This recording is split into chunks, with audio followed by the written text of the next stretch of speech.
Are you pulling the guts out of that poor little toy? Yes, you are. What is it about you and pulling the guts out, huh? You're a destructive boy. Well, I'm going to do a talking video. So if you don't feel like hearing me talk, this is not the video for you. It's about a check I'm getting for my carports that came down. It's about the mindset I have about making knives. It's about motorcycle riding, and it's about them two stinking carports I gotta clean up down there. But right now, I'm gonna wait for that sun to go up above the edge of this because I can hardly keep my eyes open. It's been gloomy for a week here. Nice temperatures, but windy and gray.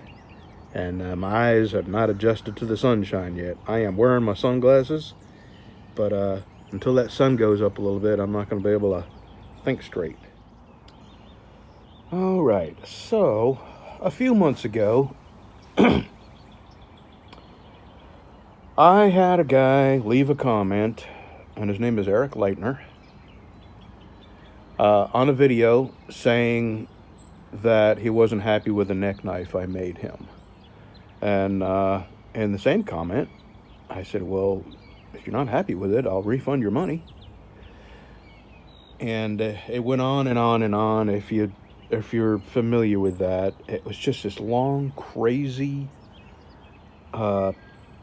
conversation and behavior that when I realized that I was dealing with somebody that was clearly not a normal person, and I had no experience with this type of a personality. I don't even know what you would call it.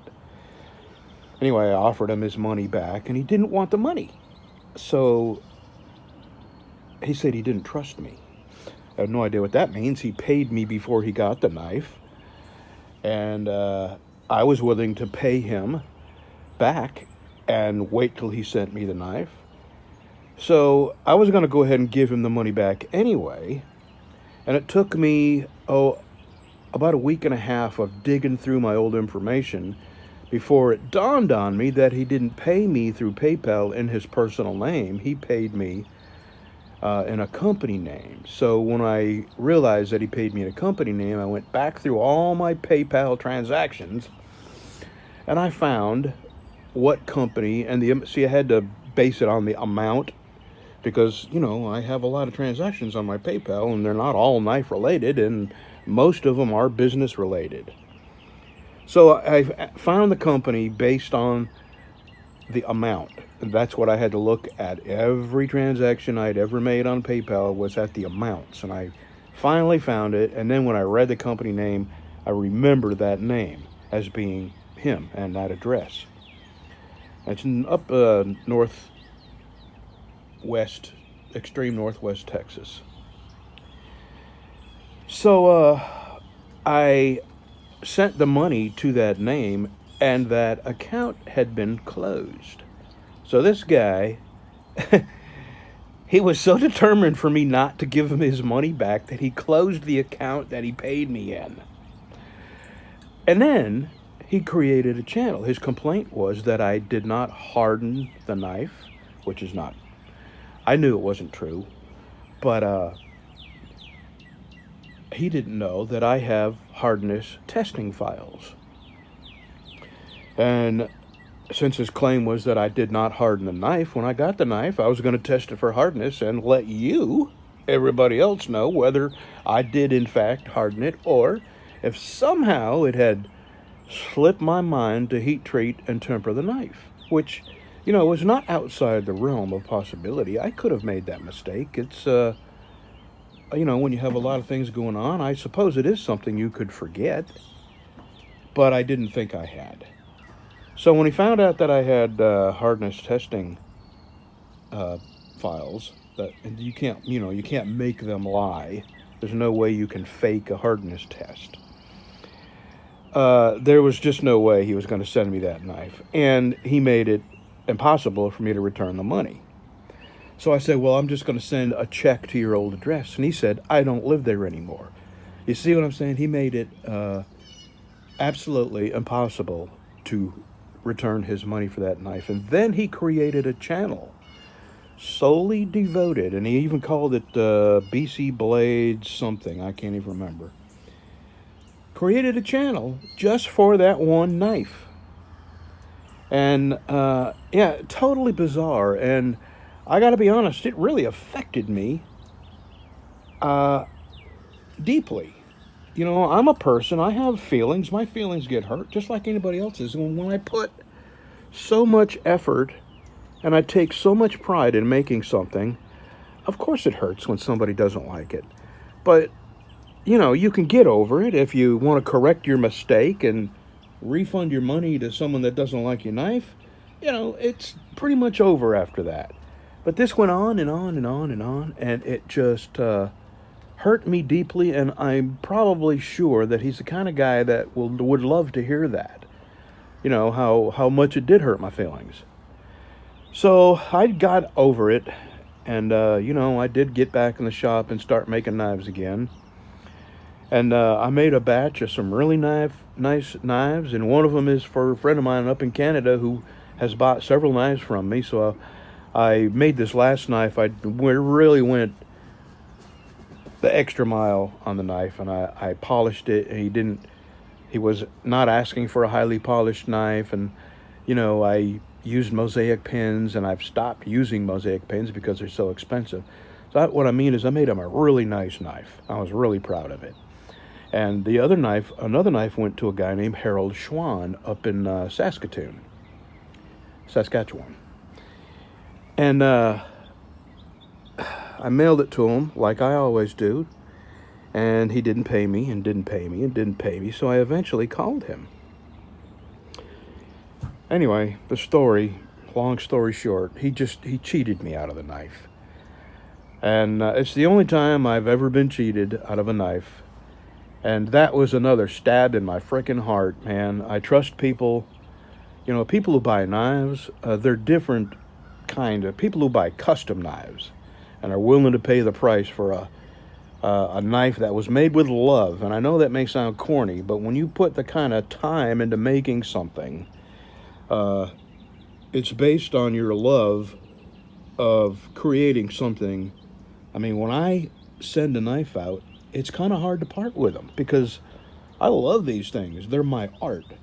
And I know this may sound probably a little corny or over the top to people who have never found something in them that they like to create, and, you know, the finished product is just, you know, something they love doing.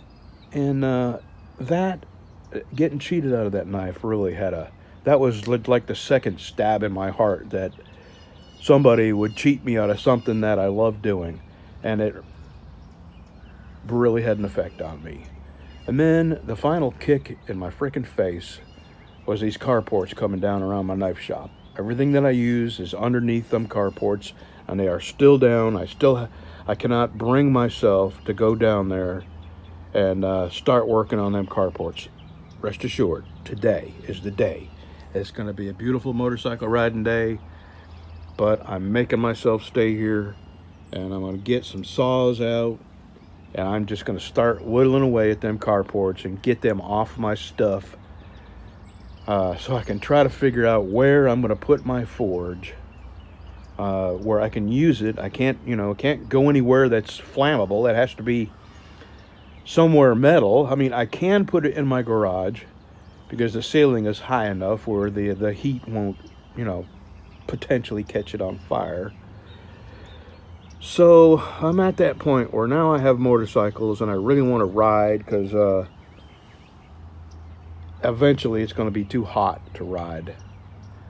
And, we're older, and older folks don't cool down as quickly as younger folks in the sun. When you're right out in 100-degree weather with the sun on you, it's a lot harder on older bodies than it is younger bodies. So, and my wife is 6 years older than me, so I have to, think about her too, not just my fat body melting in the sun. So I'm probably gonna not be making a lot of knives for a while because I feel kind of sick inside about you know, the things that have transpired. And like I say, the final kick in the head was these carports coming down on my knife shop. And I've got so many ruined things. The lawnmower, I got to fix that lawnmower first thing so we can get on it and start cleaning the yard up. And because it's underneath the carport, and it's bent one of the, you know, it's a ZTR and it's stick steering, and it bent one of the sticks where it's going to have to be replaced, and you can't unbend them because they're not mild steel. They'll break. And I don't know for a fact that it didn't damage the engine coming down on it. I told you this was going to be a talking video. And so that's where I'm at. Today I'm going to get cutting them carports up, and I think I'm not even going to bother. I'm just going to cut them up in pieces and drag them away from all the stuff that's underneath the carports, and then try and figure out where I'm going to put all this stuff out of the rain, and where I can put my Fords where it will be usable.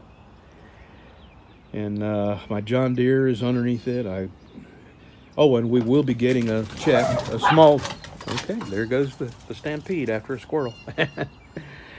I will be getting a small check. You know, it's about what I expected. So I'm not amazed or shocked or disappointed. It's about what I expected. And it's what I would consider fair based on the age of the carports and the type of insurance I had.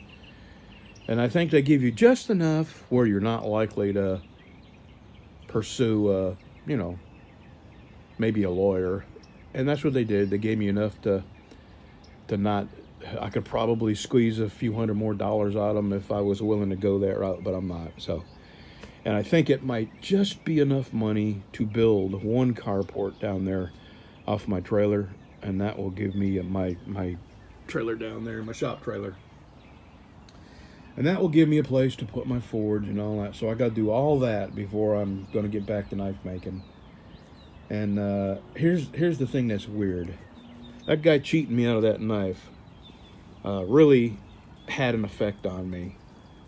And the guy who said he hated the knife but didn't want his money back, that had an effect on me. But on my desk in my man cave, I've got a really nice knife that I'm very proud of. It come out fantastic.